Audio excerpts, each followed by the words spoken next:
하나님 말씀 함께 봉독하겠습니다. 요한계시록 2장 18절에서 25절입니다. 요한계시록 2장 18절에서 25절 말씀 한 절씩 교독하겠습니다. 두아디라 교회의 사자에게 편지하라. 그 눈이 불꽃 같고 그 발이 빛난 주석과 같은 하나님의 아들이 이르시되, 내가 내 사업과 사랑과 믿음과 섬김과 인내를 아노니 내 나중 행위가 처음 것보다 많도다. 그러나 내게 책망할 일이 있노라. 자칭 선지자라 하는 여자 이세벨을 내가 용납함이니 그가 내 종들을 가르쳐 꾀어 행음하게 하고 우상의 제물을 먹게 하는도다. 또 내가 그에게 회개할 기회를 주었으되 자기의 음행을 회개하고자 하지 아니하는도다. 볼지어다 내가 그를 침상에 던질 터이요 또 그와 더불어 간음하는 자들도 만일 그의 행위를 회개하지 아니하면 큰 환난 가운데에 던지고, 또 내가 사망으로 그의 자녀를 죽이리니 모든 교회가 나는 사람의 뜻과 마음을 살피는 자인 줄 알지라. 내가 너희 각 사람의 행위대로 갚아주리라. 두아디라에 남아있어 이 교훈을 받지 아니하고 소위 사탄의 깊은 것을 알지 못하는 너희에게 말하노니 다른 짐으로 너희에게 지울 것은 없노라. 다만 너희에게 있는 것을 내가 올 때까지 굳게 잡으라. 아멘. 두아디라 교회는 참 좋은 교회였습니다. 가보고 싶은 교회, 참 매력이 있는 교회, 다른 사람들에게 추천할 수 있는 그러한 교회였습니다. 주님께서 두아디라 교회에 대해서 이렇게 말씀을 하십니다. 19절에 내가 내 사업과 사랑과 믿음과 섬김과 인내를 아노니 내 나중 행위가 처음 것보다 많도다. 그러니까 두아디라 교회는 이렇게 생동감이 있는 교회였습니다. 사업을 하나님께서 말씀하시는데 이렇게 사역을 하는 활동적인, 그냥 그 교회를 가면 그 분위기가 막 살아있는 분위기, 막 생동력이 있는 그러한 교회였습니다. 또한 두아디라 교회는 사랑이 있는 교회, 따뜻한 교회였습니다. 사람들이 올 때에 환영해주는, 반겨주는 그러한 따뜻한 교회였고, 또 믿음을 말씀하시는데 이 믿음을 따라 행하였기 때문에 두아디라 교회는 질서가 있는 교회였습니다. 질서의 하나님을 따라서 그 믿음대로 행하는 가운데에 두아디라 교회는 질서가 있는 교회였던 것입니다. 사도 바울이 고린도 교회에 이렇게 권면합니다. 고린도전서 14장 40절에 모든 것을 품위 있게 하고 질서 있게 하라. 두아디라 교회는 이러한 교회였던 것입니다. 또한 두아디라 교회는 섬김을 주님이 말씀하시는데, 그러니까 열매가 있는 교회였습니다.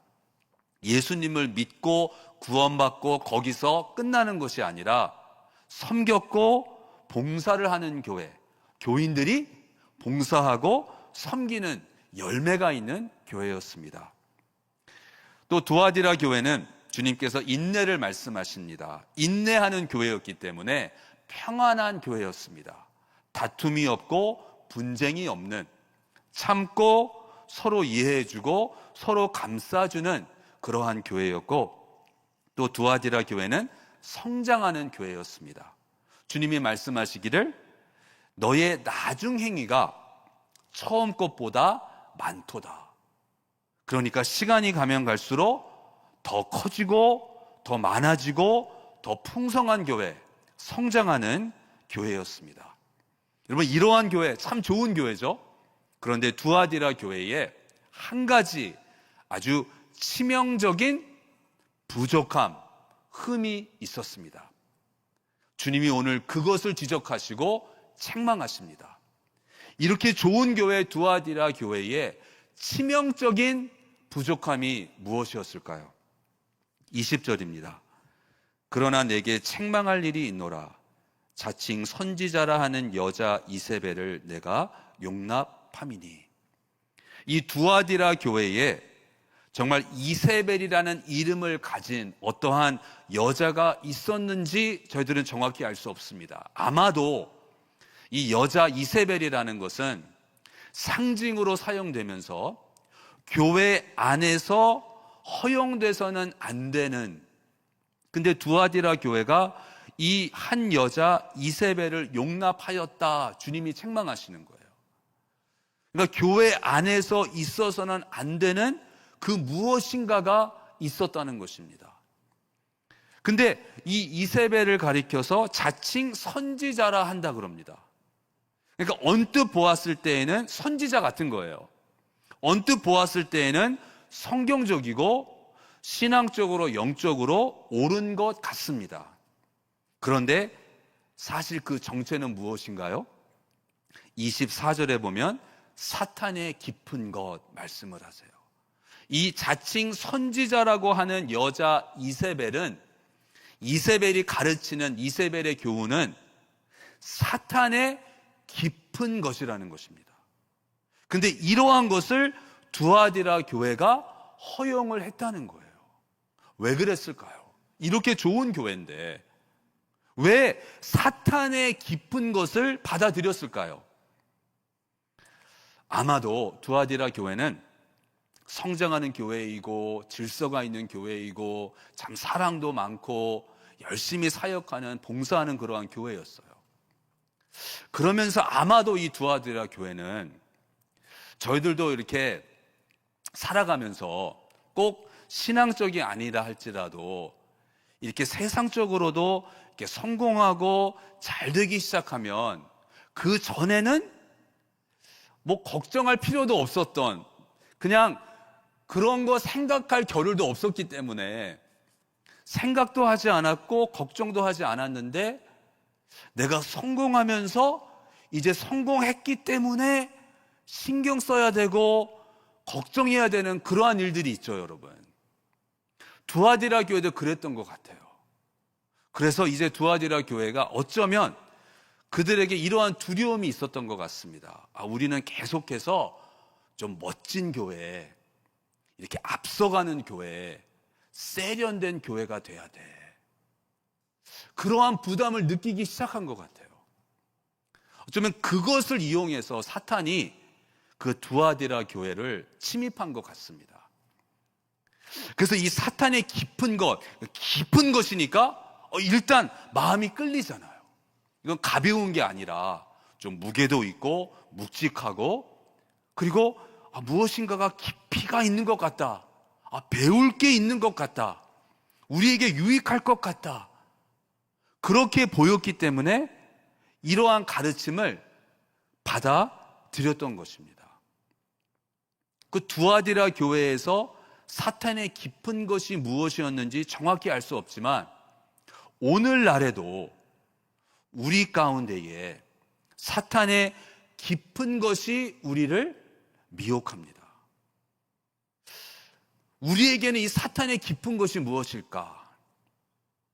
그러니까 그 자체가 나쁜 것은 아닌데, 그 자체가 유익하기도 한데, 사실은 우리로 하여금 하나님으로부터, 하나님의 진리로부터, 하나님의 말씀으로부터 멀어지게 하는, 사탄이 노리는 게 그거죠. 그러한 것들이 무엇이 있을까 생각을 해보았습니다. 만약에 프라무스 교회가 두아디라와 같은 교회라면 우리가 반드시 알아야 되고 피해야 할 것이 무엇일까 생각을 해보았습니다. 이세벨의 교훈이 무엇일까? 사탄의 깊은 것이 무엇일까? 몇 가지를 생각하게 되었는데, 첫 번째는 지적으로 세련된 가르침입니다. 지적인 거, 세련된 거 그 자체가 나쁜 게 아니죠. 도움이 됩니다. 그런데 문제는 복음의 본질, 진리, 그것보다 그냥 세련됨이 우선이 될 때, 그러니까 이 하나님의 말씀이 선포되고 전달될 때에도 그 말씀의 내용보다 그 말씀을 전하는 자가 얼마나 세련됐는가, 얼마나 말을 잘하는가. 그 메시지를 들으면서 지루하지 않고 흥미를 느낄 수 있는가. 그것이 메시지 그 내용보다 더 중요한 것이 되어버리면 그거는 사탄의 기쁜 것인 거예요. 그 세련됨에 우리가 매혹되면서 사실은 하나님의 진리를 놓칠 수가 있는 것입니다. 사도 바울이 고린도 교회에 이렇게 말했습니다. 고린도전서 2장 4절 5절 내 말과 내 전도함이 설득력 있는 지혜의 말로 하지 아니하고 다만 성령의 나타나심과 능력으로 하여 너희 믿음이 사람의 지혜에 있지 아니하고 다만 하나님의 능력에 있게 하려 하였노라. 바울은 주님의 일을 할 때, 사역을 할 때 설득력 있는 지혜의 말로 하지 않았다 그럽니다. 능력이 안 돼서 그랬던 게 아니에요. 바울은 얼마든지 지적으로, 철학적으로 설득력 있는 말로, 지혜로운 말로 사역할 수 있었던 사람입니다. 그런데 그렇게 하지 않았다는 거예요. 왜요? 그렇게 하면 인간의 완벽함, 인간의 능력만을 가지고 사역을 하게 되면 성령의 나타나심과 성령의 능력을 체험할 수 없기 때문입니다. 인간의 능력을 의지하면서 완벽하게 계획하고 준비를 하였을 때에 거기에는 하나님께서 역사하실 수 있는 공간이 없어지는 거예요. 그래서 바울은 내가 말을 잘하는 것, 내가 똑똑한 것, 내가 철학을 많이 아는 것, 그게 중요한 것이 아니라 내가 말씀을 전했을 때 사람들이 듣고 와, 바울 대단하다, 와, 정말 유창하다, 정말 놀랍다, 그것이 중요한 것이 아니라 바울이 말씀을 전했을 때에 성령의 나타나심과 성령의 능력을 사람들이 체험하는 것, 그것이 중요한 것이었기 때문에 바울은 일부러 설득력 있는 말로, 지혜로운 말로 사역을 하지 않았다는 것입니다. 우리는 사람이고 인간입니다. 그런데 사람이 아닌 하나님과 지금 우리가 관계를 가지고 있어요. 하나님과 관계 안에 있습니다. 나는 하나님이 아니기 때문에 내 생각, 내 머리로는 하나님을 100% 완벽하게 이해할 수 없어요. 여러분, 저희들의 이 믿음, 이 신앙생활에서는요, 그렇기 때문에 신비스러움이 있어야 됩니다. 논리적으로 다 설명할 수 없는, 내 생각으로 100% 이해할 수 없는 하나님이시니까. 그래서 그 신비스러움이 있어야 돼요.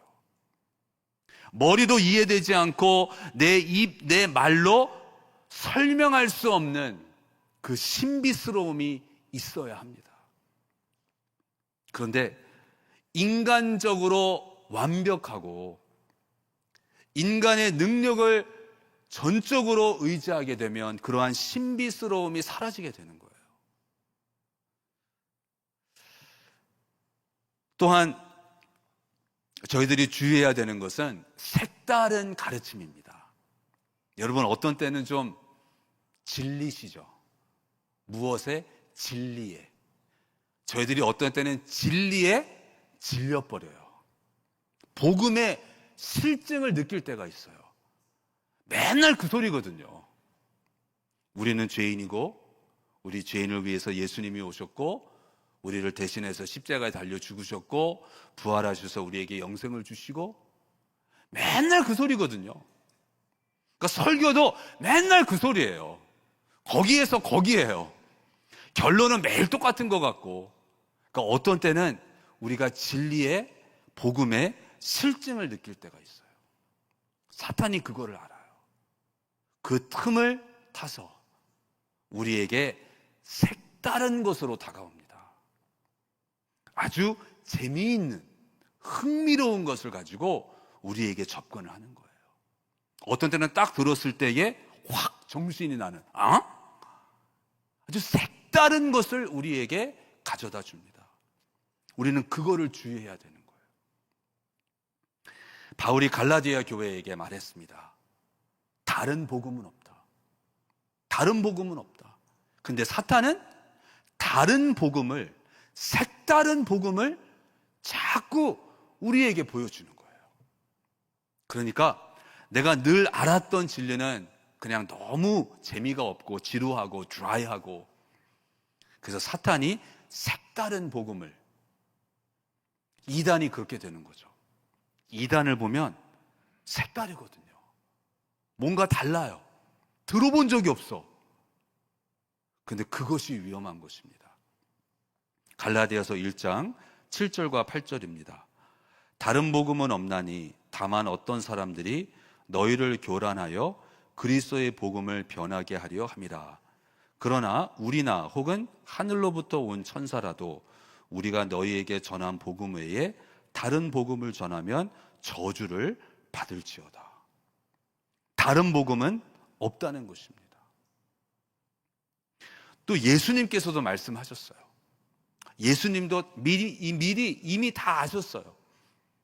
그래서 예수님께서 이렇게 말씀하셨습니다. 마태복음 24장 23절에 그때 사람이 너희에게 말하되 보라 그리스도가 여기 있다 혹은 저기 있다 하여도 믿지 말라. 이단 교주들, 내가 그리스도라고 그러잖아요. 내가 제일이만 예수다. 반드시 그러한 날이 올 것이다.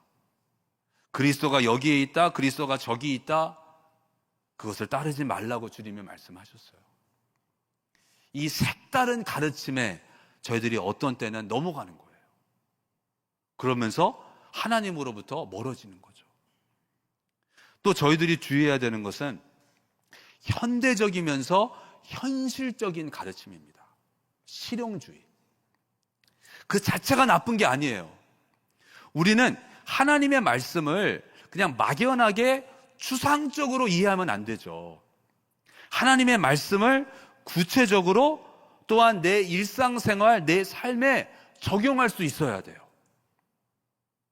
그 자체가 나쁜 것이 아니고 사실 그것은 필요한 것인데, 문제는 하나님의 말씀을 나의 유익함만을 위해서, What's in it for me? 내가 하나님의 진리에 내가 들어가는 것이 아니라 내 삶에 하나님의 진리에서 내가 사용할 수 있는 나에게 유익한 것이라고 생각되는 것들만 우리가 뽑아가지고 우리가 선택을 해서 그것을 내 문제에, 내 환경에, 내 상황에 적용함으로써 문제가 해결이 되고 내 마음이 편안해지는 것, 이러한 실용주의에 빠지는 거예요. 이렇게 말씀하시는 하나님의 마음이 무엇인가, 거기에 관심이 있는 것이 아니라 이 말씀을 내가 어떻게 이용할 수 있을까, 이 말씀을 사용을 해서 내가 어떻게 더 잘 살 수 있을까, 그러한 실용주의에 빠지는 것입니다. 이것을 조심해야 되는 거예요. 왜냐하면 우리는 정말 하나님의 말씀을 접하면서 그러한 갈망이 있거든요. 이 하나님 말씀을 이해하고 싶고, 그리고 이 하나님의 말씀을 참 입체적으로 체험하고 싶은 거예요. 그래서 내 일상생활에서 하나님의 말씀의 능력을 체험하고 싶은 거예요. 그래서 이 말씀을 어떻게 하면 적용할 수 있을까, 우리가 고민하는 거예요. 그거는 좋은 것이지만 그것이 전부가 아니고 또한 그것이 우선이 아닌 거예요. 우리는 하나님을 이용하는 것이 아닙니다. 우리는 오히려 하나님의 마음, 하나님의 진리 안으로 우리가 들어가야 되는 거예요. 근데 실용주의는 정반대가 되는 거죠. 내 삶에서 하나님의 것을 가져다가 어떻게 잘 이용할 수 있을까? 디모데후서 3장 5절입니다. 경건의 모양은 있으나 경건의 능력은 부인하니. 이것이 실용주의의 결과예요. 경건의 능력이 없어요. 신비스러움이 없는 거예요. 하나님의 능력이 나타나질 않는 거예요.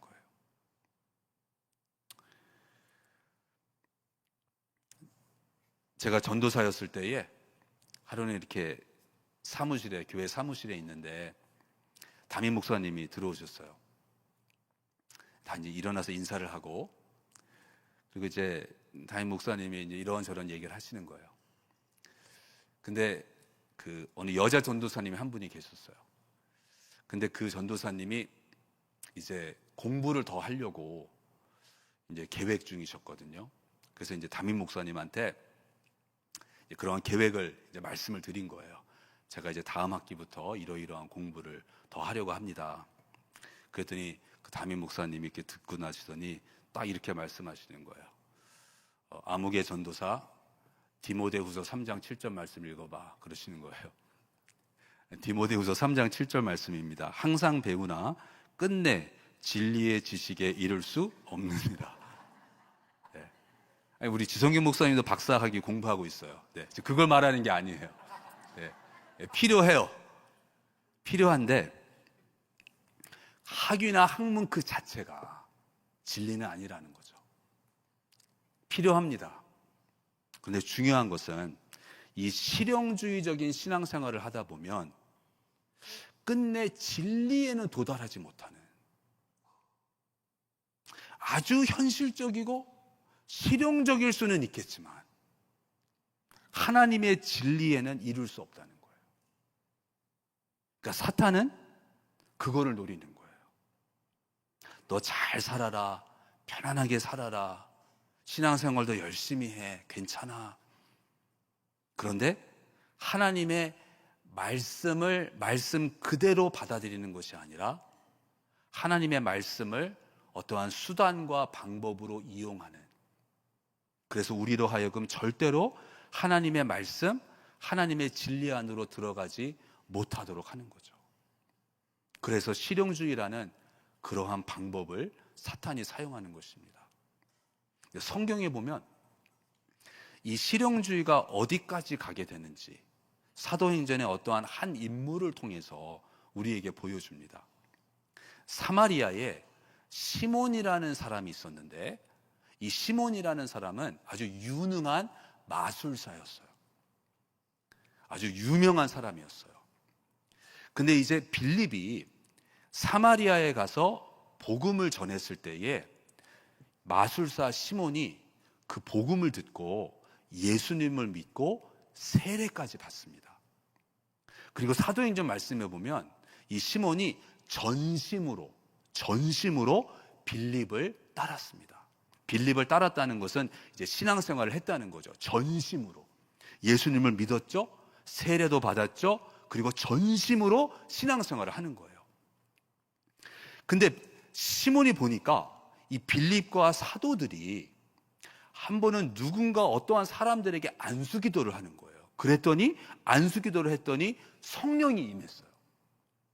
시몬이 그거를 보고 사도들에게 이렇게 부탁을 합니다.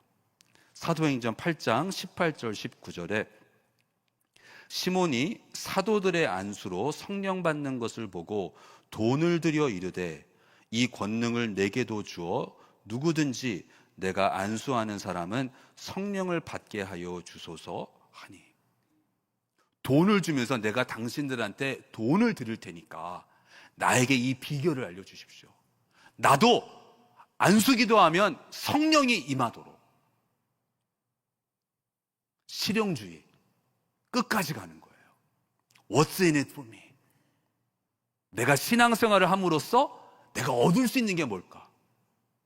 시몬은 전심으로 신앙생활을 했다고 하는데 결국에는 무엇이었나요? 내가 이렇게 함으로써 내가 얻을 수 있는 게 뭘까?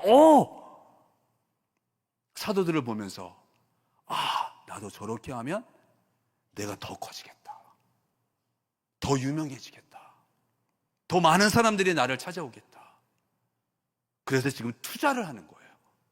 사도들에게 돈을 주면서 이거는 투자할 가치가 있어. 그러니까 마치 이 실용주의 신앙생활은 하나님을 믿는 것이 투자하는 것처럼, 주식에 투자하는 것처럼, 내가 이거는 정말 투자할 가치가 있다, 내 시간과 물질을 동원을 해서 이렇게 하면 내가 이만큼을 얻을 수가 있어. 바로 그러한 신앙생활을 저희들은 주의해야 하는 것입니다.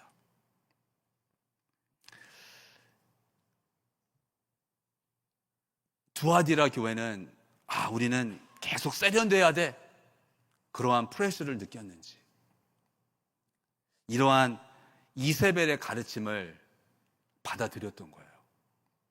그러한 두아디라 교회에게 주님이 하시는 말씀은 25절에 다만 너희에게 있는 것을 내가 올 때까지 굳게 잡으라.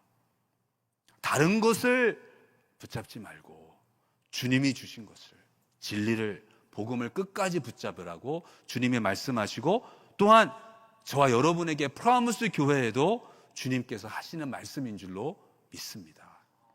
사탄의 깊은 것에 빠지지 말고,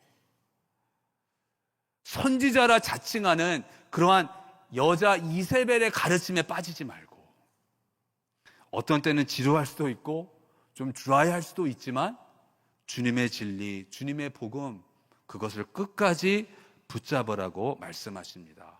근데 주님이 말씀하시는 대로 우리가 복음을 붙잡고 살아가게 되면 이 세상에서는 조금 촌스러울 수 있어요. 그래서 건강한 교회의 특성 중 하나는 촌스러움입니다. 왜냐하면 세상과 복음은 박자가 안 맞거든요. 그러니까 세상에서 볼 때에는 촌스러울 수밖에 없는 거예요. 세상의 가치관과 복음의 가치관은 너무나 다른 것이기 때문에 맞을 수가 없어요. 박자가 맞을 수가 없습니다. 그러니까 복음을 붙잡고 살아갈 때는 우리의 컬러가 틀린 거예요. 세상에서 볼 때는 촌스러운 색깔이 되는 거예요. 저도 이상하게 나이가 들어가면서요, 촌스러운 색깔이 눈에 들어오고요, 저는 아마도 목회 은퇴하면 제 패션이 확 달라질 것 같아요. 촌스러운 거에 매력을 느끼고 있어요. 그러니까 이 세상의 가치관을 따라가지 아니하고 복음을 붙잡고 살아갈 때 이 세상에서는 촌스럽게 보일 수 있는 거예요. 그러니까 건강한 교회는 약간 촌스러운 교회, 근데 그 촌스러움을 부끄러워하는 것이 아니라 그 촌스러움을 오히려 감사하고 기쁘게 여기는 교회인 것이죠. 그래서 촌스러운 교회는 제가 생각을 좀 해보았습니다. 촌스러운 교회는 또 어떠한 교회일까? 먼저 유행을 따르기 전에 숙고하는 교회입니다. 유행이 있어요. 교회에도 유행이 있고 신앙생활에도 유행이 있어요. 근데 제가 보니까 유행은요, 그래도 어느 정도는 따라가야 돼요. 필요해요. 근데 생각하지 않고 그냥 쫓아가는 것은 위험합니다. 유행을 시작한 사람은요, 나름대로 생각을 했던 거예요. 그래서 그게 유행이 된 거예요. 근데 유행을 따르는 사람은 어떤 때는 생각하지 않고 유행이니까 그냥 하는 거예요. 근데 건강한 교회는 벤치마킹을 할 때 생각하고 숙고하고 고민하는 거예요. 대형 교회를 보면서, 근데 대형 교회가 그 대형 교회가 된 이유가 있어요. 근데 그 교회에서 또한 그 목사가 나름대로 기도했고 고민했고 생각했고 성경을 연구하면서 성경을 통해서 받은 그러한 답을 가지고 그렇게 목회를 하고 사역을 함으로써 교회가 성장을 했어요. 근데 다른 교회는 그냥 그 교회의 성장 결과만 보면서 그럼 저렇게 하면 되는구나. 근데 차이점은 뭔가요? 한 사람은 고민하고 생각하고 성경 말씀을 찾아보고 나름대로 이래서 우리는 이렇게 해야 할 것이다, 결론을 내린 것이고, 한 사람은 전혀 그런 과정이 없었던 거예요. 그래서 건강한 교회는 그냥 무조건 유행을 따르는 것이 아니라, 유행을 따르는 그 자체가 나쁜 것이 아니라 우리는 왜 이렇게 하는가, 무엇 때문에 이렇게 하는가, 그것을 가지고 고민하는 것이죠. 그러니까 촌스러운 교회는 조금 슬로우할 수 있어요. 최신이 안 될 수도 있어요. 그런데 it's okay. 제임스 보이스 목사님은 20세기 중반에서 후반 많은 사람들에게 존경을 받는 목회자이며 신학자였습니다. 필라델피아에서 오랫동안 사역을 하셨는데 저도 이 제임스 보이스 목사님의 책을 읽으면서 많이 배우고 또한 은혜를 받았어요. 근데 저는 이 제임스 보이스 목사님 가장 은혜가 되는 거는 그 목사님이 담임 목사로 심호하신 교회의 이름이에요. 물론 제임스 보이스 목사님이 개척한 교회가 아니기 때문에 보이스 목사님이 지은 이름은 아닌데 어쨌든 그 교회 이름이 저한테는 너무 은혜가 돼요. 그 교회 이름이 뭐냐 하면 The 10th Presbyterian Church of Philadelphia예요. 제10 장로교회예요. 제일 장로교회가 아니에요. 뭐 제일 이런 교회는 많아요. 제일 순복음교회, 제일 침례교회, 제일 장로교회. 근데 여러분 한국 교회 가운데에 제10 장로교회라고 들어보신 적 있으세요? 저는 없어요. 저는 이 10th Presbyterian Church, 그러니까 필라델피아에서 그 교단에서 가장 먼저 세워진 교회가 제1 그런 이름을 가져가게 되는 거죠. 근데 두 번째 교회부터는 제2교회, 제3교회 이렇게 하지 않죠. 다른 이름을 써요. 제가 그 교회 이름을 보면서 야, 한국 교회보다 미국 교회가 더 순수한 것 같다. 아니, 또 10th? 제10 장로교회? 근데 너무 은혜가 되는 거예요. 이 아틀란타에서 저희 교회가 몇 번째 순복음 교회인지 한번 알아봐야 될 것 같아요. 여러분 너무 은혜되지 않으세요? 그 순수함?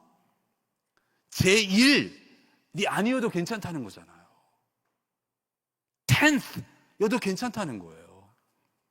그런데 필라델피아에서는 제1 장로교회보다 제10 장로교회 10th 프레스비테리안 철치가 더 유명하고 더 건강한 교회였던 거죠. 이렇게 유행을 따르기 전에 그냥 앞서가기 위해서 바둥바둥 거리는 것이 아니라 조금 슬로우해도 괜찮은 교회. 또 촌스러운 교회는 거품과 본질을 분별할 수 있는 것입니다. 본질의 실증을 느끼면 거품을 선호하기 시작하는 거예요. 근데 그 거품 자체도 나쁜 건 아니에요. 핫초콜릿 마실 때에도 약간 휘프크림 쫙 하면 그 거품으로 핫초콜릿의 그 퀄리티가 향상되거든요. 카푸치노나 뭐 라떼를 마실 때도 그렇잖아요. 거품 필요해요. 근데 거품이 본질은 아니라는 거죠. 거품은 비본질적인 거예요. 그러니까 촌스러운 교회는 그거를 아는 거예요. 그래서 필요하다면 거품을 거부하는 거죠. 그러면 촌스럽게 보일 수 있어요. 또한 촌스러운 교회는 안전한 결정이 아니라 올바른 결정을 하는 교회인 것 같습니다. 안전한 결정은 이 결정을 내렸을 때 아무 문제가 되지 않아요. 그 어느 누구도 따지지 않아요. 근데 올바른 결정은 어떤 때에는 문제가 돼요. 올바른 결정인데 어쩌면 올바른 결정이니까 문제가 되는 거예요. 사람들이 따질 수 있는 거예요. 왜 그렇게 하느냐. 그랬을 때에 안전한 결정을 하기가 쉽죠. 그래야 편안하니까. 근데 촌스러운 교회는, 건강한 교회는 안전한 결정이 아니라 올바른 결정, 주님이 원하시는 결정, 그러한 결정을 하는 교회가 되는 줄로 믿습니다. 그래서 저와 여러분은 프라무스 교회는 세상에서 볼 때에는, 세상의 기준으로 볼 때에는, 세상의 색깔로 볼 때에는 조금 촌스러울 수 있지만 그 촌스러움이 오히려 그 교회의 강함이 되는, 교회가 건강하게 되는, 그래서 주님께서 두아디라 교회에서 말씀하신 것과 같이 오늘 저와 여러분에게 말씀하십니다. 주님을 붙잡으라고, 끝까지 붙잡으라고. 세상을 붙잡지 말라고.